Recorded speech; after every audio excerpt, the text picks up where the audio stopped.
Hello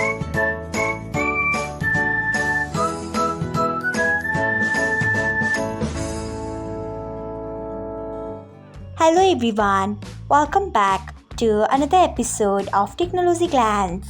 Today, in this video, I am going to guide you through how you can get notifications when your friends stream on Discord. So, let's get started. Firstly, open Discord app in your device. Then tap on settings icon. Next, scroll until you find notifications. Then tap on it. After that, you can see the option of get notifications when your friends stream. Turn on it by tapping on it.